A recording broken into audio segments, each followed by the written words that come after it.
Alors, je voudrais revenir sur une notion de globalité qui est aussi d'intégrer le système volontaire. Si on met le système volontaire de côté, on n'est pas du tout dans la globalité. Si je m'oriente vers simplement le lâcher-prise dans ma pratique, me lâcher, lâcher prise, etc., ça ne peut être qu'une étape pour quelqu'un qui est plutôt dans un profil caractériel un peu psychorigide ou partitionné. Il va avoir besoin de lâcher prise pour s'abandonner et retomber un peu dans la globalité.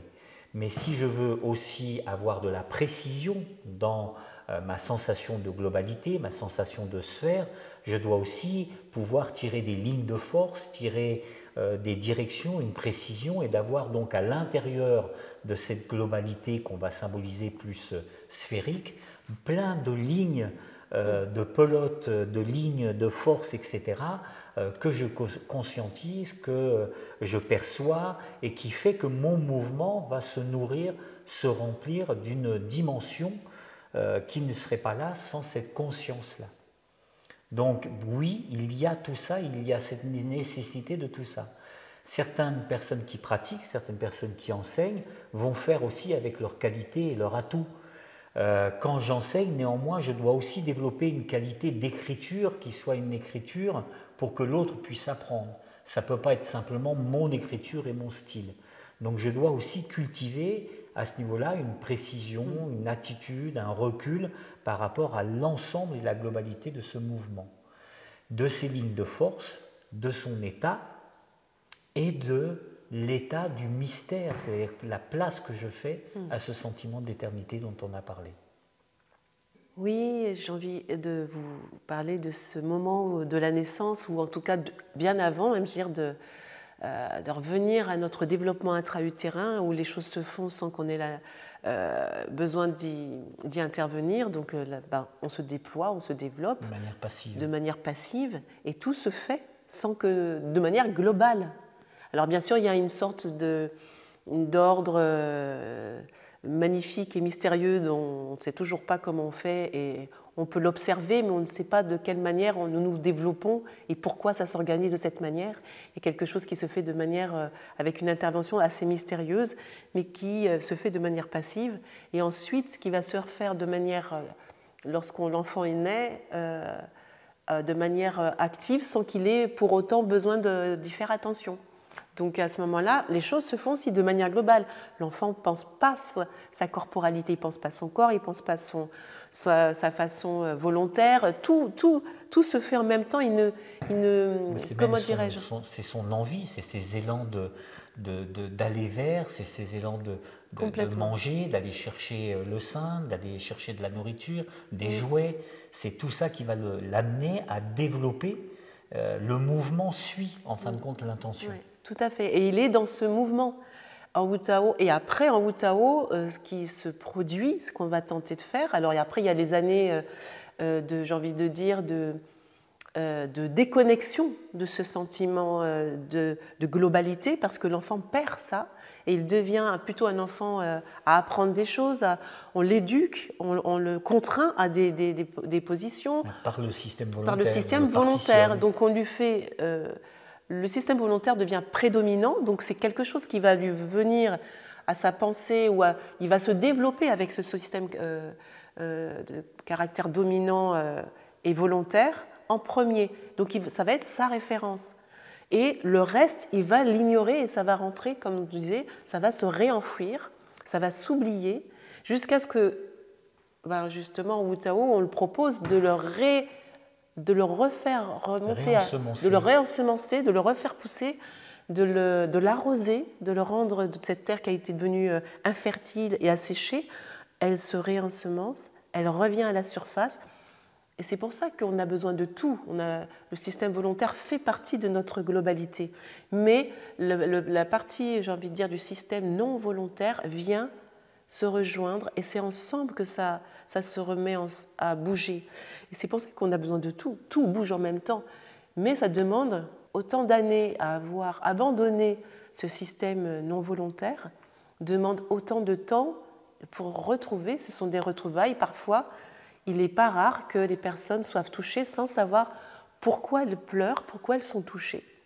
Pourquoi? Ou même des fois, elles sont en colère, subitement, parce qu'elles sont en train de se mouvoir dans cet espace.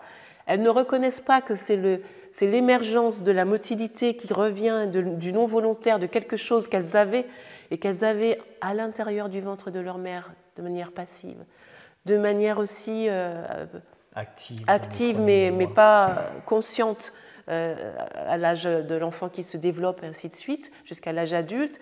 Et puis quand elles commencent à rentrer dans le mouvement du Wu-Tao, quelque chose, c'est une réminiscence, ça revient à la mémoire, mais pas à la mémoire simplement du cerveau ou quelque chose comme ça, ou alors de tous les cerveaux, aussi celui qu'on a découvert aussi qui est dans les entrailles, mais tout se révèle et ça fait une sorte de petit choc, soit de retrouvailles de enfin, soit de colère, parce que il faut réaccepter de reconnecter tout ça ensemble.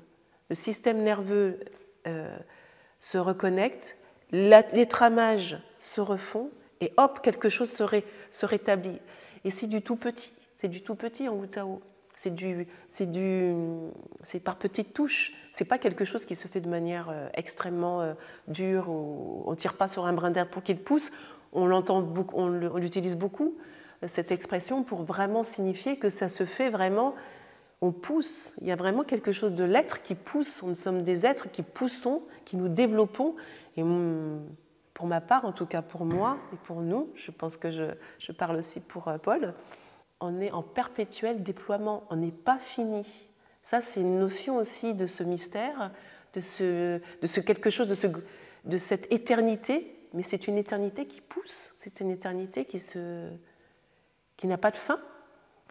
L'éducation nous a beaucoup formatés. D'ailleurs, être normal, ça veut dire être normé. Je pourrais citer aussi Boris Cyrulnik qui dit « Nous sommes tous des normopathes », qui avons oublié comment on est devenu normopathe. Et donc là, c'est vraiment dans cette idée-là. Immanuel a parlé de mémoire, mais en fin de compte, on a beaucoup plus de mémoires différentes qu'on croit. Oui. Généralement, quand on parle de mémoire, c'est une mémoire, je dirais, intellectuelle. Oui. Mais on a d'autres mémoires. Notre corps ne peut pas fonctionner sans des mémoires. Nos cellules ne peuvent pas fonctionner sans des mémoires qui sont autres que les mémoires intellectuelles. Et donc, on a plein de mémoires, et peut-être même les mémoires des origines, puisque dans le ventre de nos mères, nous avons tous fait, pas seulement l'évolution humaine, on refait toute l'évolution. Je vous rappelle, vous le savez, à un moment, le fœtus a plutôt la tête d'un tétard, ensuite d'un cochon, ensuite d'un singe, etc., etc. Donc on a vraiment tout un mouvement, voire même du dinosaure, qu'on peut voir jusqu'à la colonne et la crête des apophyses épineuses, etc., qui sont rentrées dedans, qui sont cachées. Mais on a du dinosaure, on a du reptilien en nous, qui est notre colonne vertébrale. Et donc, toute cette mémoire et toutes ces mémoires sont là. Donc, dans le Wu-Tao, c'est, oui, la mémoire de ce mystère, on pourrait dire, qu'on essaie de retrouver, d'arroser pour que de nouveau ça fleurisse. Il y a le terme floraison qui est important aussi, c'est-à-dire que une fleur, elle doit avoir des conditions, ou une plante, on la met dans les bonnes conditions pour qu'elle pousse. Mais on la met dans les bonnes conditions. On ne tire pas sur elle, on ne l'oblige pas, on ne lui fait pas faire des flexions, des tractions, etc. Je ne sais quoi, on ne lui dit pas de répéter tant de fois par jour, etc., etc. Et ceci, cela. On met de bonnes conditions et on arrose. Et quelle quantité d'arrosage cette plante a besoin? Certains ont besoin beaucoup, d'autres moins, pas tout le temps. Donc, c'est cette attention-là qu'on porte à l'apprentissage et à la qualité de l'imprégnation qui va permettre la floraison. Et à quel moment on fleurit? Ah là, c'est de l'ordre du mystère, on ne sait pas. Nous, on le voit quand un élève, on voit quand les notions, quand ces choses-là qui passent l'idée du combat qu'il y a des fois entre « mais c'est quoi, mais je ne comprends pas », etc. Et d'un seul coup, quelque chose. Ça se voit. Quand on enseigne, on voit l'élève d'un seul coup, quelque chose. Voilà. Et là, on sait que ces notions-là, ce principe-là, ça y est, a commencé sa floraison. La pousse a commencé. Et là, ça va pousser, ça va pousser, ça va pousser. Alors bien sûr, on peut encore détruire à un moment de ça, on peut sauter sur la plante, la massacrer, etc. Mais à partir du moment où ça y est, le mouvement, on le voit, c'est fait. Et il va y avoir floraison. Donc ça, c'est vraiment une notion importante. Et il y a tout ça. C'est vraiment une relation de permaculture, même avec l'apprentissage. En fin de compte, l'idée d'être global, c'est une idée de permaculture. En fin de compte, avec moi-même, à l'intérieur de moi-même, avec tous mes états. Je suis à la fois la terre, à la fois les racines, à la fois les éléments qui font que la terre s'aère, je suis à la fois la plante, je suis à la fois l'eau qui vient la nourrir avec les minéraux, je suis cette plante elle-même qui se développe, je suis les tissus conjonctifs qui se sont développés dans une anatomie particulière qui est une anatomie spiralée, qui est la structure du corps. Souvent les gens oublient ça. En biomécanique pure, si vous faites des études de biomécanique, on apprend que la biomécanique du corps humain, c'est le tissu mou, c'est-à-dire le tissu conjonctif. Ce n'est pas le squelette.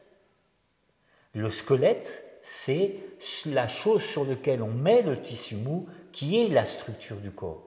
À l'image donc du principe de tenségrité d'une architecture, donc d'une charpente, la charpente et la tenségrité de la charpente, elle se fait à la fois par les poutres elles-mêmes, qui ont une flexibilité, un mouvement. Quand ça bouge là, ça bouge de partout, mais ça se fait aussi avec les tissus conjonctifs que représentent les cloisons.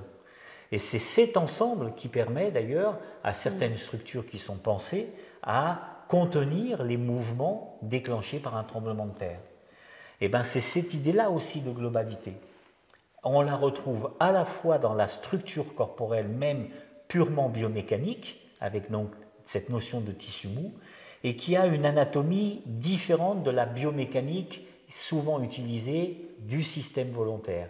Pour toucher ce développement de la spirale dans la corporalité du geste, il est important d'intégrer aussi le sentiment, d'intégrer d'un seul coup l'intention et pas le système volontaire.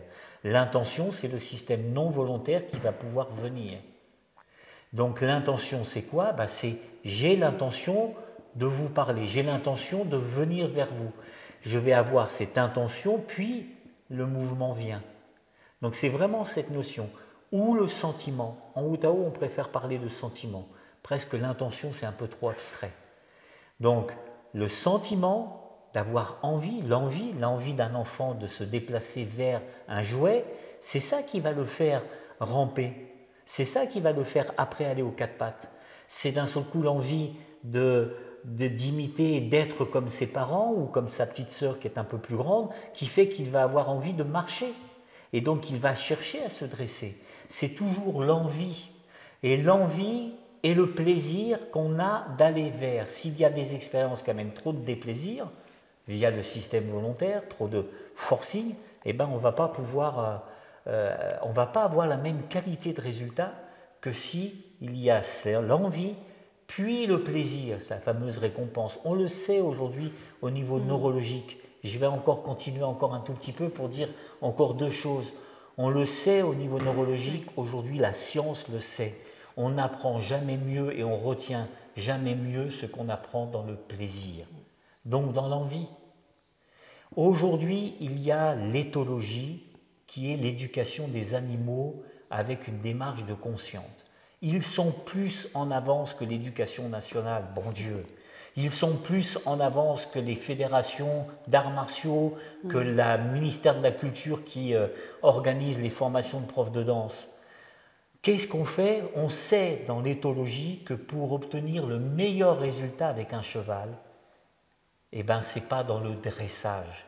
C'est dans l'écoute de ce qu'il est, dans le respect de ce qu'il est, et dans le fait de l'éduquer en s'amusant avec lui.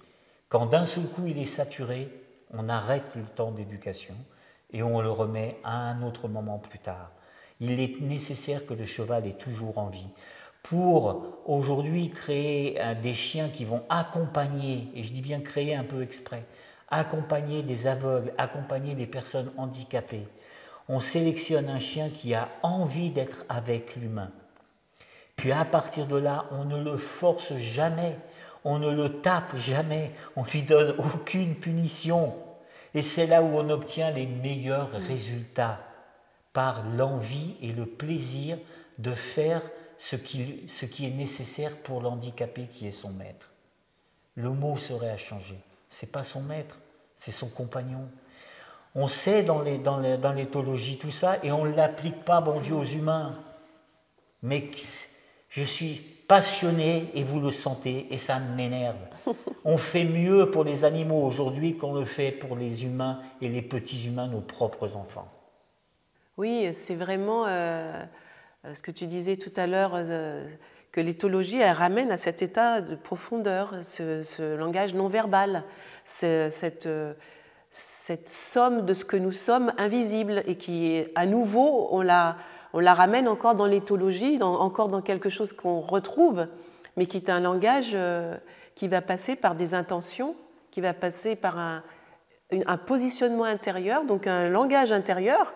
Donc tout ça, on se retrouve dans la question qui était posée tout à l'heure, bien en amont, de l'état. Qu'est-ce qu'est l'état? Comment on enseigne? Il faut que tout soit là. C'est-à-dire la présence, l'intention, l'état, et ensuite quelque chose qui va se traduire dans un mouvement, parce que l'animal, en éthologie principalement, va répondre à ce que nous avons profondément initié sans que ça se voie. Donc j'aime beaucoup cette démarche, et c'est vrai qu'elle n'est pas utilisée suffisamment assez dans l'éducation, et ainsi de suite. Donc c'est vraiment... le bon éthologue, oui. Pédagogiquement, il ne peut pas être dans le système volontaire. Il y en a qui essayent. Il y en a qui essayent de reprendre l'éthologie comme méthode avec le système volontaire, et ils refont le même travers un peu avec cette méthode, en l'appliquant. Ce dont Immanuel parlait, c'est ceux qui rentrent dans le système non volontaire, dans l'intention, et même dans le mystère d'une communication non verbale ou qui est perçue, voire même de télépathie, d'empathie. On ne sait pas exactement comment ça passe, mais ce qu'on sait par les preuves là manifestes, c'est qu'il y a simplement une intention qui est donnée, pas de mots, pas de commandement, et le cheval ou le chien répond à la demande dans le silence intérieur de la personne, et va se mettre au pas, au trot, au galop, va s'arrêter, etc., alors qu'il n'y a aucun ordre de donner. Il y a quelque chose qui est perçu par l'animal au-delà de ce qui est dit. Alors est-ce que c'est du non-verbal qui est perçu? Est-ce que c'est de la télépathie? Est-ce que c'est une empathie? Est-ce qu'il y a un cordon énergétique entre l'animal et l'éthologue qui fait qu'il y a une sensibilité qui est perçue et qu'il répond? En tout cas, il y a une communication, et j'aime beaucoup ce que dit Immanuel, qui est plus de l'ordre de la communion. Et c'est pour ça aussi que ça n'est pas totalement reproductible en tant que méthode par le système volontaire. C'est-à-dire qu'il doit y avoir une rencontre. Il y a une rencontre entre l'éthologue et l'animal. Et c'est là où il se passe quelque chose. Il y a une rencontre entre l'enseignant et ses élèves en Tao. Ce non-verbal, donc nous faisons vraiment très attention justement à ce que l'enseignant ait cette conscience de lui-même, de ces parties qu'il aura déployées ou pas, des parties qu'il devra au fur et à mesure remplir comme des sortes de bulles qui font bloup. Vous voyez, ma sensation d'émotion, elle était un petit peu basse, donc je l'ai grandie, ma sensation de ce langage où je peux accueillir l'autre complètement dans ce qu'il est, et je ne veux pas intervenir sur lui pour lui faire le mouvement absolument parfait, mais plutôt de le laisser émerger dans un espace. Je vais créer un espace où il va suivre son mouvement et il va se décanter, j'ai envie de dire, et faire apparaître lui-même. Donc c'est des résonances. C'est vraiment une résonance. On l'arrose. Voilà. Et plus j'arrose, plus l'enseignant aura arrosé ces espaces, plus il sera à même de permettre à l'autre de rentrer dans ses propres espaces. Ce n'est pas quelque chose qui se reproduit. Je ne fais pas un double de moi. Je ne veux pas que ce soit un double de moi qui réalise le mouvement, mais que ce soit quelqu'un qui chemine sur son propre chemin, dans ses propres méandres, et qui rétablisse cet inné dont on parlait, cette globalité qui va se réajuster dans toutes les mémoires, que ce soit corporelles, émotionnelles et psychiques, et que tout se rétablisse et que tout revienne en harmonie. C'est réharmoniser un petit peu tout ça.